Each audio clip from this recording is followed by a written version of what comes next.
Good morning. It's week three, I think. Yeah, week three. It's a Friday. Yay.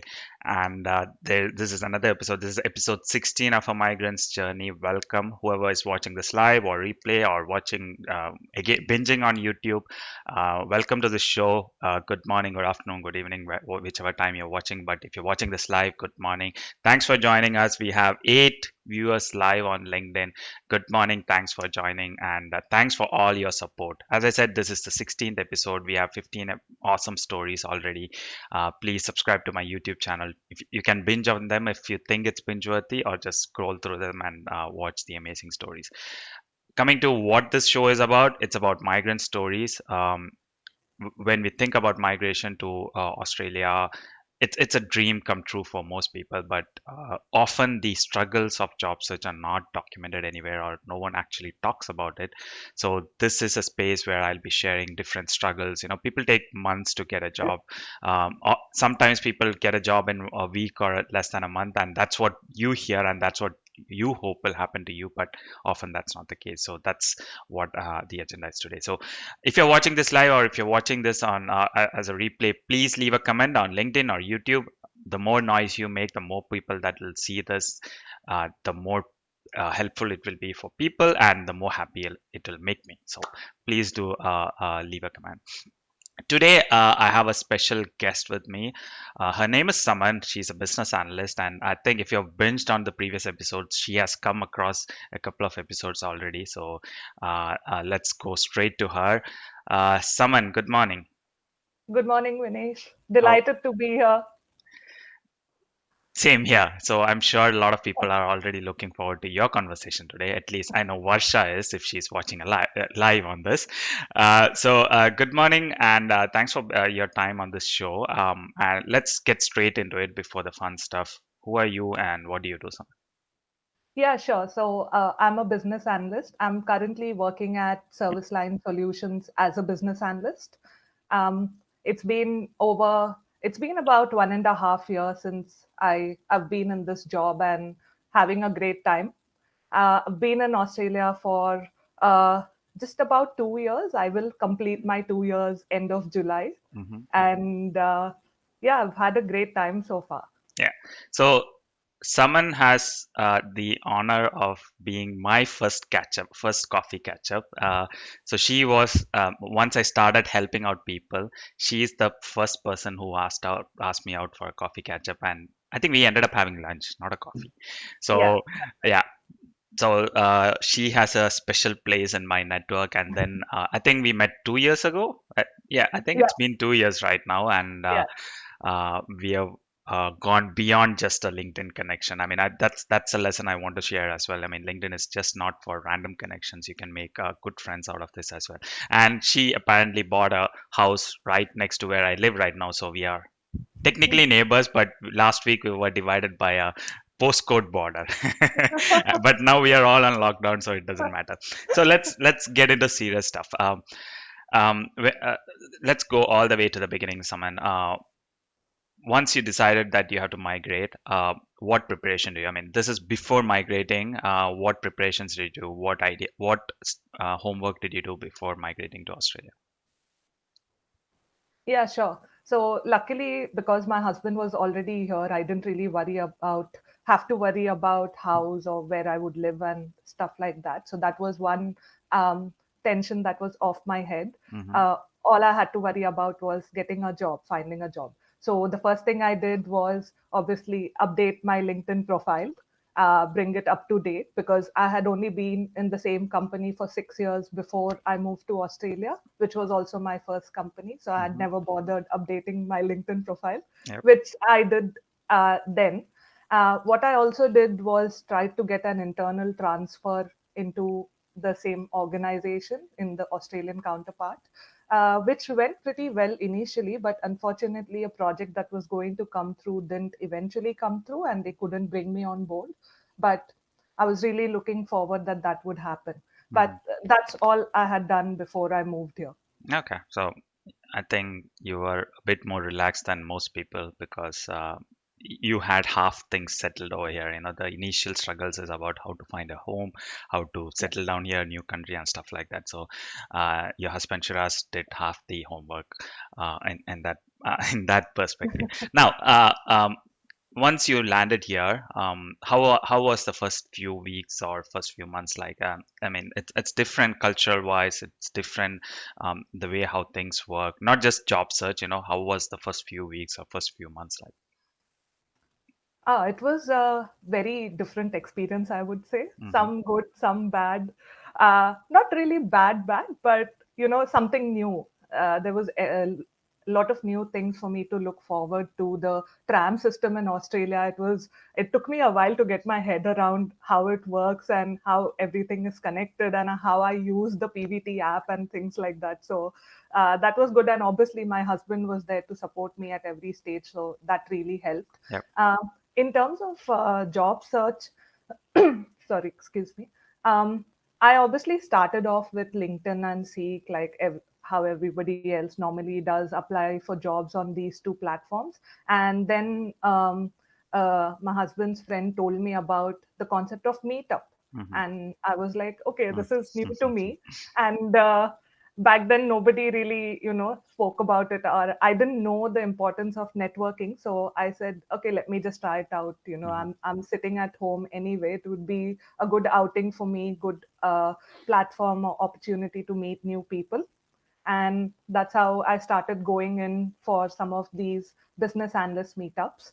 And I was very lucky because I got my first interview opportunity from my first meetup. The hiring manager was there, Very and nice. that's where I got my first interview opportunity. Unfortunately, I didn't get through that company, Hmm.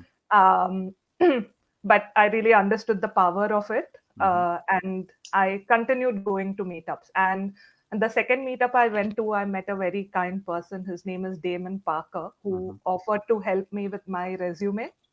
He gave me some very good points in order to improve my resume and bring it to Australian to bring it to suit Australian standards in Hmm. terms of what they normally like to look at Absolutely. and things like that. So, So I met a lot of kind people along the way who helped me with my job search, and I'm really glad for that. yeah, that's a really good point. You mentioned that you had some bad experiences to start with. I mean, would you mind sharing probably one of them, or not bad experiences, just probably different experiences, which was a learning curve? Uh, is there something that comes to mind Yeah, when you think about yeah. that? Absolutely, absolutely. So, one thing that really touched my heart and probably disheartened me a little bit, not really a bad experience, but I think it happens because people are busy, was that so I mentioned about the first interview that I'd been to. So uh, I got through 4 rounds, Hmm. and the fourth was the last round. And unfortunately, I didn't make it through the last round. But I was really hoping to get some feedback on what went wrong, because I had made it so far. So there was something that was missing at that stage. So I thought, it'd be really nice if I had that feedback so I could work on whatever I'm lacking in. But unfortunately, that never came through. And it's not just with that opportunity, with all the jobs that I had my rejections with. And I'm not talking about the ones where you get the automatic rejections. Hmm. I'm talking about the ones where you go for an interview, at least one or two interviews, and you don't make it through. Um, I never got a feedback or a valid feedback from anyone, which was a little bit disheartening. But maybe people are just busy, so it might just be those once-off case. But I would have really liked if I would have got that feedback from them. Yeah, feedback is probably one of the main problems job seekers struggle with, and the lack of it, rather, or even automated rejections. They don't actually give any inputs, and that's really hard on them. So, yeah, thanks for sharing that story, Saman. Um, can you also give some insights on what you thought about meetups when your husband told it to you? I mean, this is for anyone who has absolutely no, anyone who's watching who has absolutely no idea what a meetup is. So, can you explain it in a layman's term what a meetup is and how it actually helped you? Just briefly, not, I know you can talk about it for ages, but just briefly. Yeah, sure. So, meetup is basically where you meet a group of people, mostly strangers, who have come together to discuss the same topic. And that topic could be, as specific as how do you run a project, for Hmm. example, or it could be as broad as this is just a business analyst meetup, and you're getting coming together.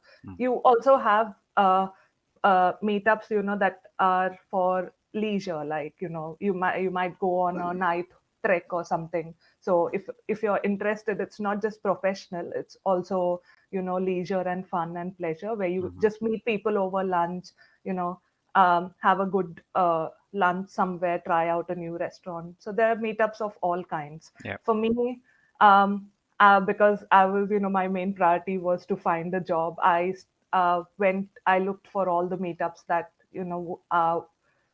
for business analysts, and I started going to those.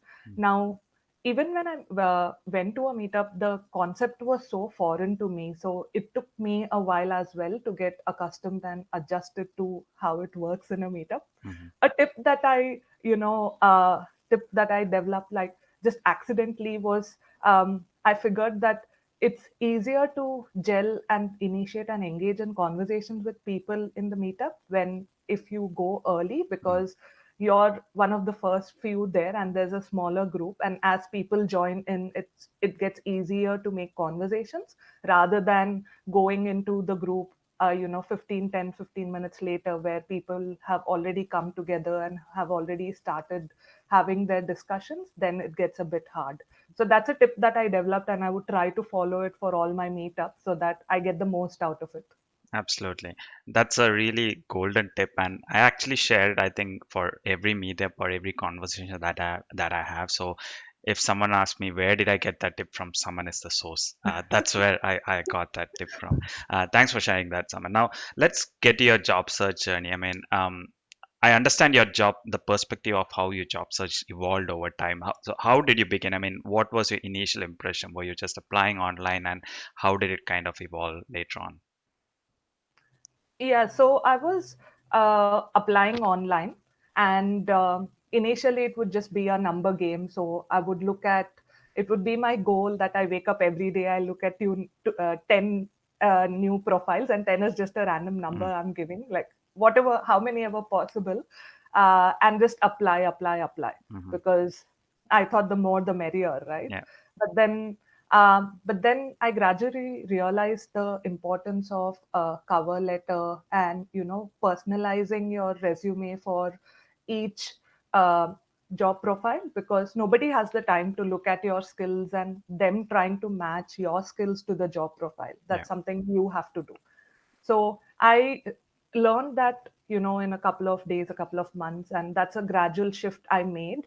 Then I started focusing more on the profiles that I'm genuinely really interested in, and Mm, spend some time on it to do my cover letter and to do my resume.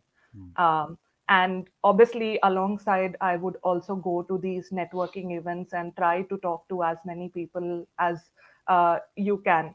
There are people willing to help you in different ways. It doesn't just have to be with a referral or uh, or offering you a job directly. Even Yeah. a piece of advice helps. Like Mm, I mentioned Damon, who helped me with my resume, and I'm really grateful. It kind of boosts mhm. your confidence, and it just you know it builds some trust into the system as well, that there are people who are kind and who are willing to help you. Yeah. So yeah, Yeah. so it was really good that way. Okay. And finally, how did you manage to secure a role? Just to give a some background about Saman. Saman doesn't have a PR. She's a temporary resident. So if you're thinking, if you don't have a PR, you don't get a job. This is another story which kind of burst that myth. So I just wanted to add that as well. So finally, how did it work for you, Saman? Well, that's a very interesting story. All ears. For me, yes, because I found my job, the place where I was least expecting it. So Mm, this was just a casual get together at my brother-in-law's place, and I was talking to a few of his friends and telling them that, this is, I'm looking for a job, and some asked me about what my experience is in what area I'm looking for a job in and things like that. And there was one lady who told me, who basically indicated me to another person who was there in the get together, and told me that he has his own company. You should probably talk to him. And I said, yeah, why not?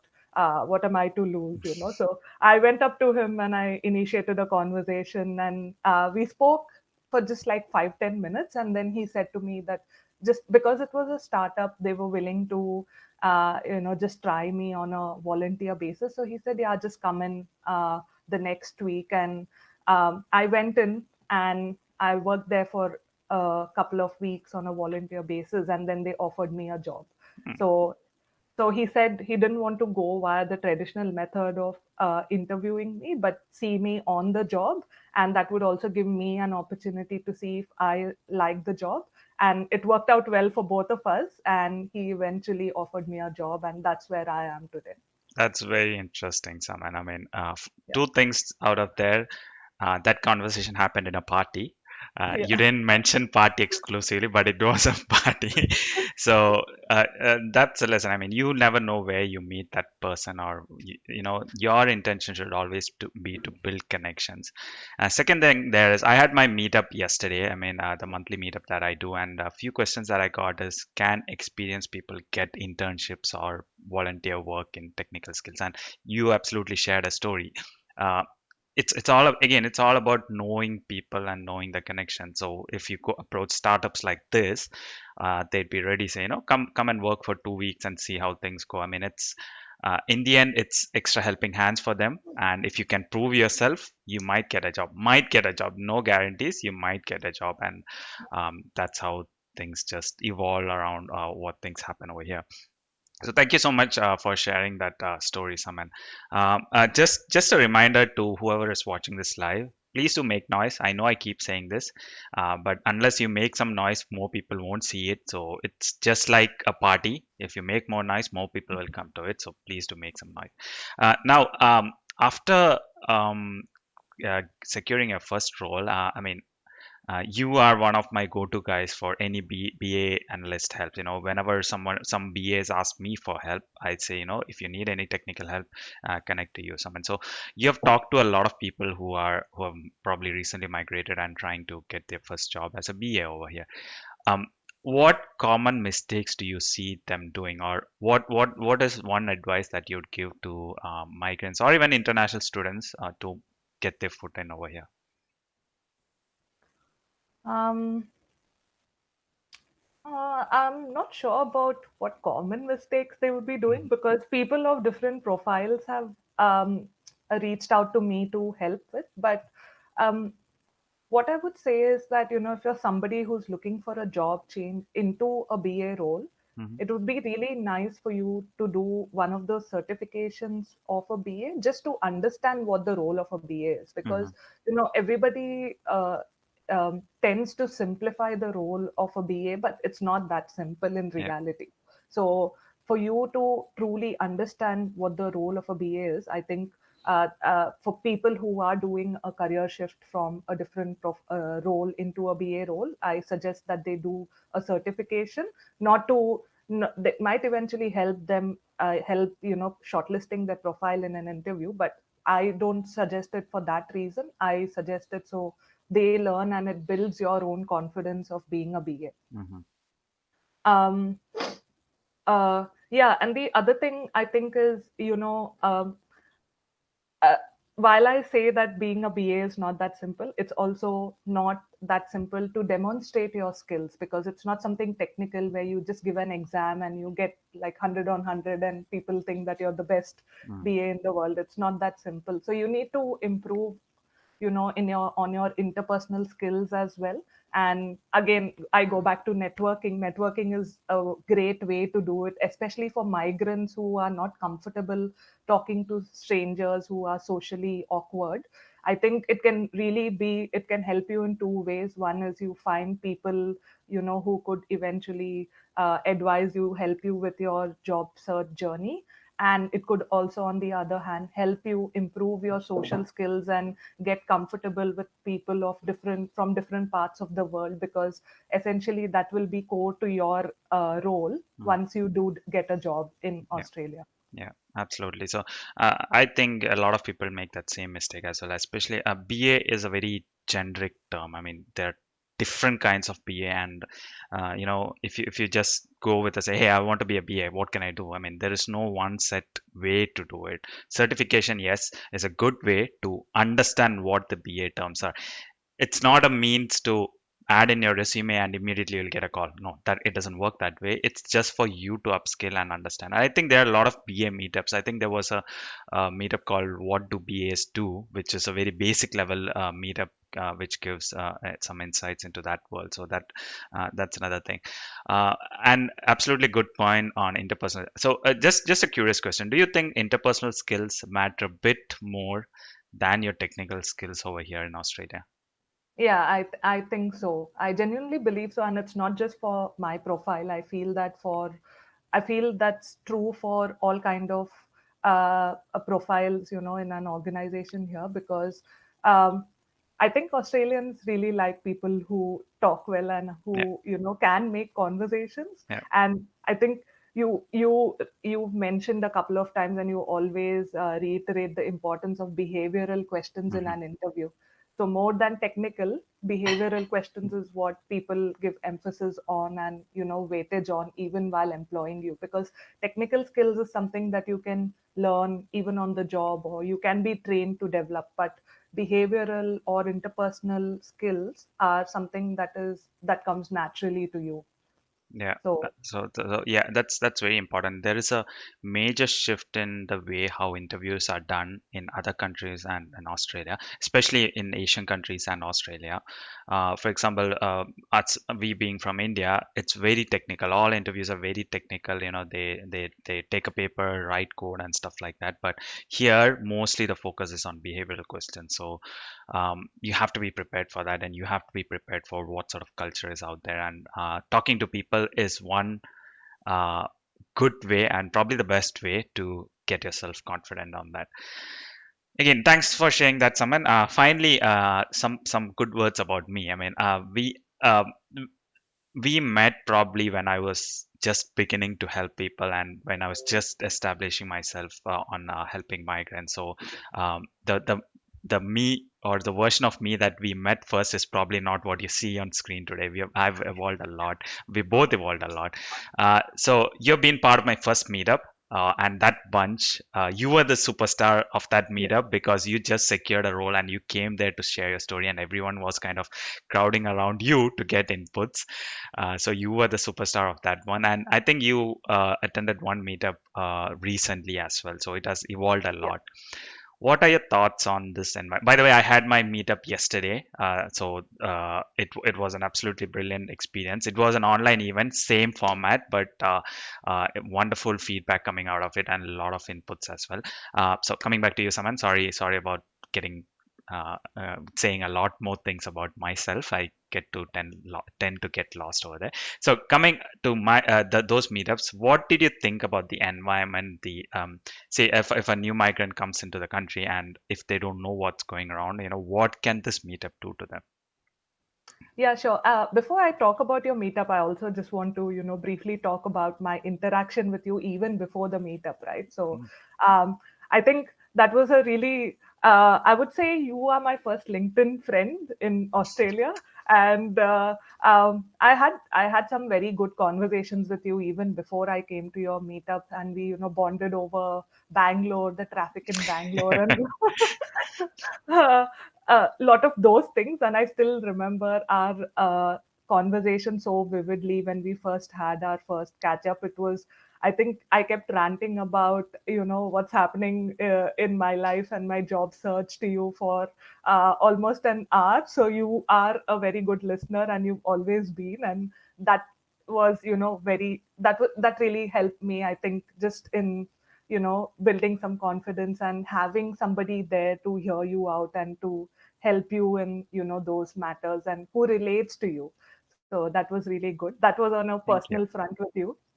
But yeah, your meetups, from uh, what I've what I've seen and what I've heard when you talk about them as well, I feel that they are a really good platform for somebody who is new to, how job search happens in Australia. There's a lot for them to take away from that in terms of what to do, what not to do. And you also invite recruiters and career coaches onto your meetup, so it's everything is right there on a platter in your Hmm. meetup. So I think it's a very, very good platform for somebody who is looking for a job and who is new to Australia, even to meet like-minded people and to meet people, who are in the same boat as you, people who understand you.